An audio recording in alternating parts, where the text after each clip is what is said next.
इंद्रियों को वश में करो। नेत्र सबसे खतरनाक, इनको बहुत सावधान रखो। बहुत बहुत ये चंचलता, नेत्रों की चंचलता।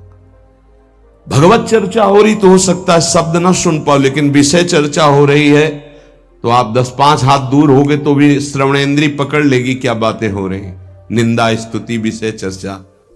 इंद्रियों को शासन में रखो, इंद्रियों को वश में करो, क्योंकि ये ज्ञान विज्ञान का नाश करने वाले महापापी काम इन्हीं के वशीभूत होकर तुम्हें नष्ट करते। मार डाल इस पापी को। भगवान कहे पाप मानम प्रजहेनम ज्ञान विज्ञान नाशनम, मार इस काम को नष्ट कर।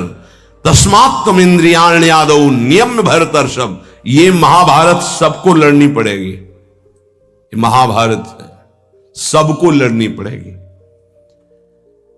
अगर आपको अपने स्वराज्य सिंहासन पर बैठना है, मुक्त होना है, तो ये युद्ध स्वीकार करना पड़ेगा, ये चुनौती स्वीकार करनी पड़ेगी।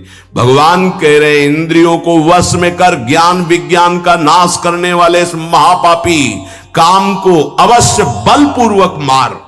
भगवान आदेश कर रहे हैं पाप मानम प्रजहेनम ज्ञान विज्ञान नाशनम, तस्मात् तुम इंद्रियाण्यादौ नियम भरतर्षभ।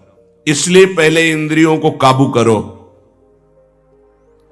रसेंद्रिय से शुरू करो, मुख्य द्वार।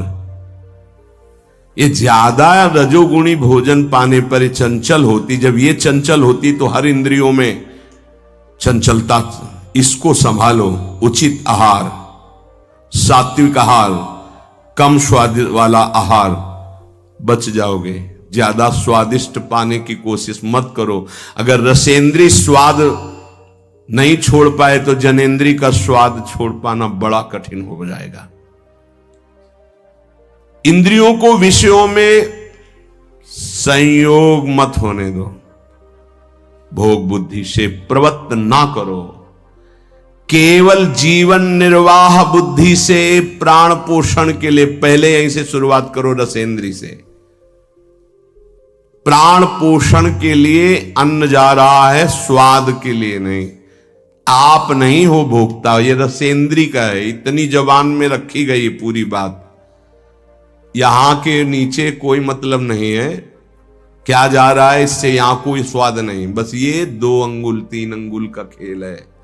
इसे क्या गुलाब जामुन है या क्या, बस ये जहां अंदर गए ना तो फिर और कुछ मांगे होने लगेंगी। रसेंद्री से स्वाद।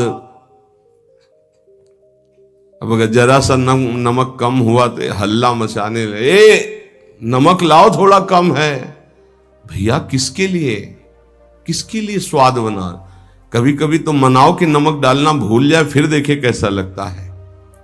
कभी कभी बिना स्वाद के भी भोजन पाना चाहिए।